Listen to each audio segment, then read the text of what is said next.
Hey everyone, welcome back to Crypto Cash. Thank you so much again for joining me here. Welcome back to the channel and welcome aboard to the new members here. We got a good handful, almost 50 new subscribers as of yesterday from our couple of videos. And the whole point of me mentioning that is that obviously you're willing to learn more and become a better trader. So jump on in and learn as much as you can here today. We're going to talk about back-end liquidation data as well as the crypto market overview and how important it is to see this ETF net inflow positive again.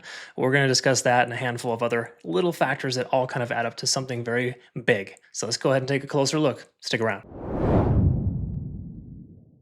All right, folks, let's go ahead and get started with our analysis. And just beforehand, I asked what you think of Bitcoin, if we're going to see 116,000 or 108K next. And so far, 100% of you on Twitter, mind you, only 6 of you have voted so far in the last 20 minutes, but we got 116K as the primary vote there. And roughly the same scenario here for crypto YouTube as well. Slightly more people feeling bearish, but still a majority of you feel we're going to go up. And I'm going to side with that too, but we got to recognize, and we talked previously about this, 115,000 is that solid amount of resistance. So 116K may be a bit on the liberal side to see that happen right away, but we get some volume here flowing in. Things continue to go well. We're going to make sure to be in good shape there. Quickly to note, I have an update on news, just kind of give you some perspective here, some fundamentals for the month of September. We've got September 5th as unemployment data, as well as 11th and the 10th of September for PPI and CPI. And then, of course, the 18th is interest rate data meeting there. So things can get very volatile, but generally PPI and CPI have a tendency of being more, a little bit more on the, it's kind of a dynamic shifter. In other words, it will get a good heads up on what's going to happen when those results come through. Between now and then, I would say expecting some volatility would be the best call at this point, so we're not kind of left out in the rain. Tighter stop losses. Make sure you're watching your trades close. Don't just let things ride because we're having a nice green day for a change. All right. So just some friendly advice. Let's take a look at some back end data here, kind of see where we're at. Not much to note here for the CME gaps, except that we still have 114, 117K for Bitcoin left remaining. There are no CME gaps for Solana and Ethereum. We talked about the Gaussian channel yesterday, holding at support there at 106, 107,000. That was a previous high, previous day close, basically. And then obviously also a nice little 50-day SMA support. So a lot of confirming factors in that range, right? So it's all good there. We're starting to see Ethereum increase in supply. Basically, it's ETF net inflows are a little bit higher today. And same thing as well here with altcoin index. Essentially, we're seeing a larger market cap increase, effectively telling us we're in good shape there with altcoins. Obviously, select altcoins. You want to be careful not just FOMOing into all of them. We'll look at some of those here in a minute, but the key takeaway is that when we see red on the charts here, that's a good sign. These are shorts getting liquidated. Okay, so ultimately, obviously, it's not a good sign if you are in a short, but the key takeaway is you shouldn't be shorting as we break these descending trend lines for a majority of altcoins and Bitcoin itself. So once more, the trend is your friend. That's the concept. As I've mentioned, to be to approach this market cautiously. Try not to get stuck in too many positions. Less positions, the better. But if we see here, we can see there's a 3-to-1, almost 3-to-1 ratio here of shorts getting liquidated versus longs on Bitcoin. So a lot of folks are shorting too heavy right now, which doesn't make a ton of sense, having broken some key levels, and we're going to discuss that here soon. Ethereum, oddly enough, is almost a 1-to-1 ratio, so we're seeing just as many longs and shorts getting hit, and Solana, roughly a 5-to-1 ratio with that pump here too. So our Ethereum and our Ethereum and Solana longs are good to go right now. I think it's comfortable to say we're going to probably hit our profit targets. Also, quick congrats to our community for our profit on Ondo. We took an Ondo long yesterday, hit 26% in 5 hours. That coin was rocking and rolling. So if you saw my video from that, congratulations. Let's take a look here and obviously double check the fear and greed index. Still in the low 40s. We like to see that once more by the fear or low neutral area, and you're good to go. When we look here at alt season index is at 53, is basically just telling us that we have large market capitalization here still. We're maintaining above 1.5 trillion. That to me is kind of like the cutoff. So I think alt season is still potential reality for us if that were to continue to maintain over that level. Now, if we look here at the overall coins, majority of altcoins are doing well. There's a handful of coins that are underperforming, but for the most part, this is kind of an indication here, the top 100 coins of the last 90 days. Just a representation of what's going on. Obviously, alt season isn't just going to happen because this number is high. It's just kind of a representation of how much market capitalization is there, and that shows sustainability when there's more interest in altcoins. That's kind of the concept. Now, if you ask me about alt season and what are my thoughts, I wouldn't say I'm a bear by any chance, but I do want to say that I don't think that we're going to see alt season like that we've seen it in the past, just where things just go ridiculously crazy. I think with market dilution rather, not delusion, we have a lot of potential for market makers to manipulate price and to suppress price. So I don't really think we're going to see quite as much. There are going to be some outliers, of course, some coins doing well, but we don't expect all of them. Like gaming and a handful of gaming and AI are like super low with their returns. We're probably not gonna see that happen right away. Anyways, conversation for another day. Sorry, sidebar. Back into the data here for Bitcoin. We can recognize we got some open interest at 111 and roughly 110. I'm rounding down for you to keep it simple, but 110 to 111 is our support level. So if we do end up seeing the price pull back, that may be a good consideration for a long. Same thing here as well with liquidation long delta at 7 billion. That's ultimately a good sign.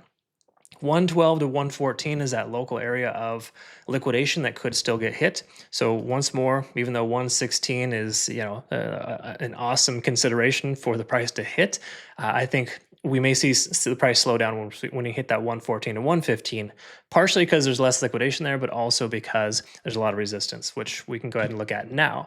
So starting with the daily time frame for Bitcoin, just to kind of give you some perspective, this descending trend line, of course, has been broken. Yesterday was a confirming candle above that, obviously a bullish candle there, and we can see that we're still under 50 on the RSI, but we had once more, I mentioned this previously, we had a three or a triple bottom essentially for our stochastic RSI, or a triple stochastic swing.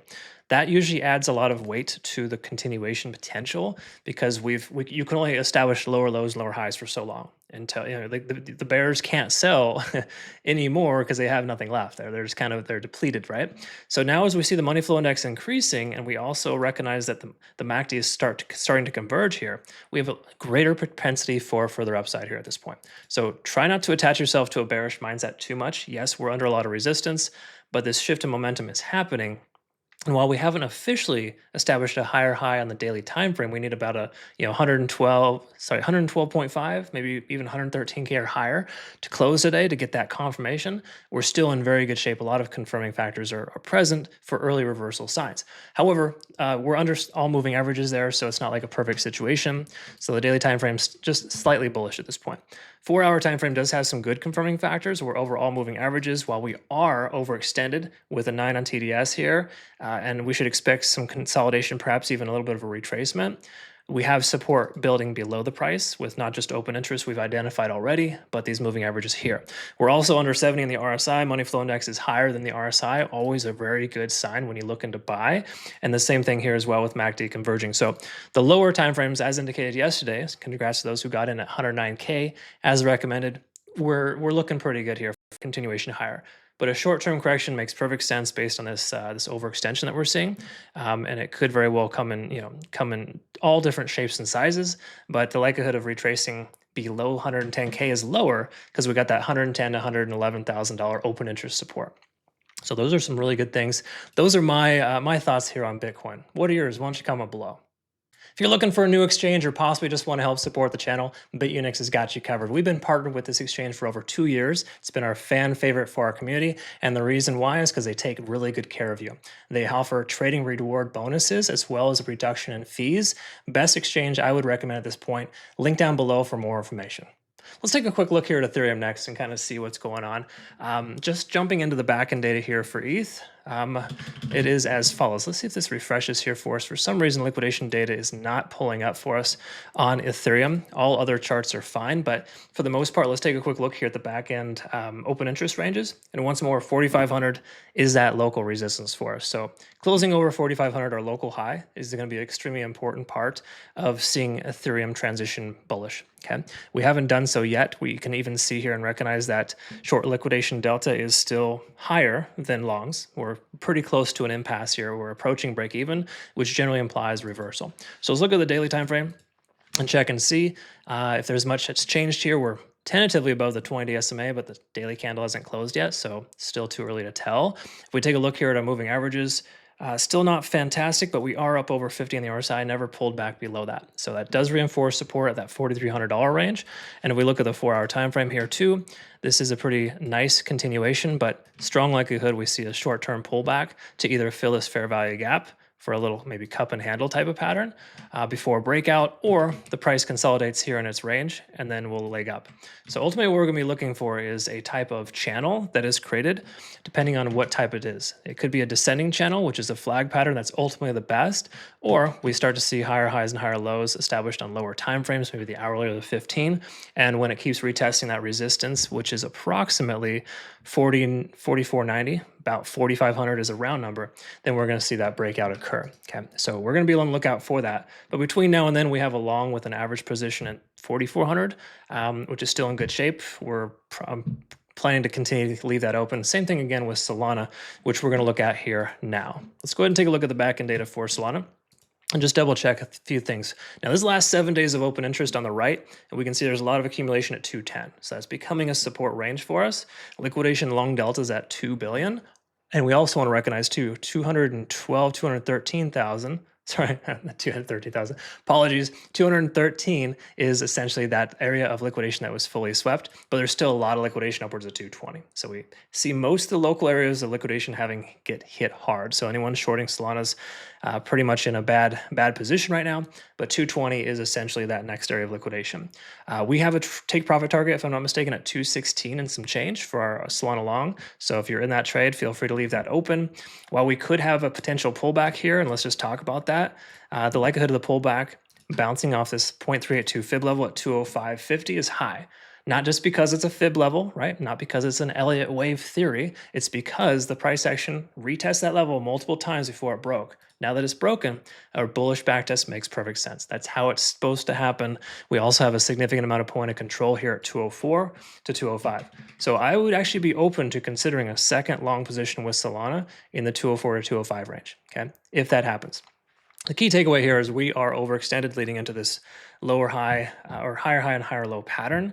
While this is likely to break out to the upside, it still shows a little bit of weakness unless volume continues to maintain. So that's kind of where we're at there for the overall circumstance. And just to clarify too, the macro is still good. This is why we didn't close our Solana long position, because we're still honoring our ascending trend here, as well as maintaining above our point of control at 204. So all good stuff here for Solana. Now, when we take a look here at SUI, this coin is breaking bullish, but I don't want to get too ahead of ourselves, right? I'm not going to try to tell you what you want to hear, make you feel better. In fact, I talked to one of my community members earlier in our Discord. They were asking, what's the odds of seeing 350 again, or 350 or higher? I think it's pretty high, just based on the overall circumstance and what we're seeing here.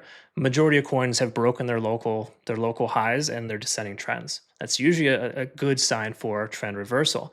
But just note, there is open interest rather, at 350, 351. So that will provide a short-term resistance for us.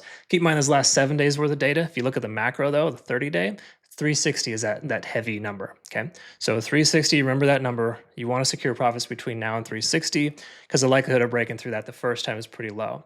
It's notoriously been a strong resistance and previous support to that. When we look at liquidation though, this is what's kind of cool though. This does increase the odds of further upside. If we look at this, we can see 360 is that massive area of liquidation, i.e. resistance. People accumulate liquidation levels at resistances. And we can also see 342 as the next potential target. So I think 360 is a likelihood here. That's just the distinct probability on the back end.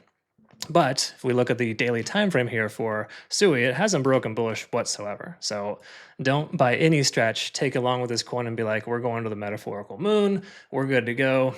Send it to 100. Because if you look here, we got fair value gaps above, this is another reason why I think we're probably more likely to squeeze out and see those shorts get hit pretty hard. Because we got this point of control at 350. So 350 and 360 are two solid resistances. We zoom out a little bit. We can recognize here though that this fair value gap is a pretty obvious area of continuation. Again, so the price dropped too hard in that range, and there's a lot of profit to be taken there. That's essentially what that tells us. Lower time frames also indicate here that we were above the 50 and the 20-day SMA, broke our descending trend, and we haven't yet, but we potentially are seeing a bullish backtest here at 334 to 335. So that would be a possible consideration for long. We're also up over 50 on the RSI. While money flow index is fairly low, you got to recognize that it's still including some of these previous candles that were very bearish. So Ultimately, even though that's kind of a false positive telling us that we don't have strength, it's still a good sign because when you look at the most recent time frame, there has been increased volume, and we're finally starting to increase the volume above our moving average here. So we're seeing some early signs here. Are these like super, super amazing signs? No, they are just mostly positive. Okay. And I prefer to trade mostly positive or better when I look at charts and try to, try to find good entries on coins, right? So it's kind of where we're at there for SUI. I hope that made sense in how I described that. What I want to do here with XRP really quick first, before we go any further, is just to clarify the open interest range. Once again, this last 7 days, we see the most amount of accumulation at 283. That's our local high range. So that should be our new bottom here for XRP. And oddly enough, we have a positive liquidation long delta at 300 million, and we got liquidation upwards of 295 here locally. So I think $2.95 to $3 would make sense for a bullish backtest of that previous support turned resistance. So just know though that the 3 to 305, or in this case 310 specifically, that area has a lot of resistance here for us. Okay, so at this point, this chart looks worse than most, mainly because the macro descending trend line hasn't been broken yet. All right, majority of the altcoins we've looked at so far today have done so. So personally, I don't really like the concept of buying a coin in this kind of transitional descending trend. It hasn't fully transitioned yet. In other words, you'd be reaching if you're trying to find a good opportunity to take a trade with this coin. I'm specifically referring to a long position. Now, we look at the 4-hour time frame, though, we can see we are testing the 50-day SMA, 20-day SMA is below the price, slight benefit. We're over 50 on the RSI too. So this coin does look decent on the lower time frames. There's no doubt about that. But just know the macro perspective is not so good, and you're going to be carrying a lot more risk if you take a trade with this coin right now, at least if you're trying to take a trade with this coin to the upside. Okay, so just be careful. If your emotions are getting the best of you and you're hearing about all these crazy awesome other influencers that are super bullish on XRP, just know they're probably getting paid to do that, and that's if they only ever communicate or talk about XRP, don't trust it. That's the simple way to understand it. Because if you're making a living off of an XRP influencer, or being an influencer living off of that, I think that's pathetic. Anyways, I have hangups on that. I'm be first to admit it. But outside of all that other nonsense, there's not a lot of reasons to take a long position right now, at least for a short term or a decent duration hold. Macro, whatever, do what you want, add to your spot bag as the price goes lower, but this is not a super awesome situation. So I would avoid XRP for the moment until we at least break our descending trend line there on the macro. That's all we got here for today, folks. Thanks again for being an amazing part of my life. Do not forget to like, subscribe, and follow if you could. It really helps grow the channel, and we'll look forward to seeing the next one. Take care of yourself out there. Bye-bye.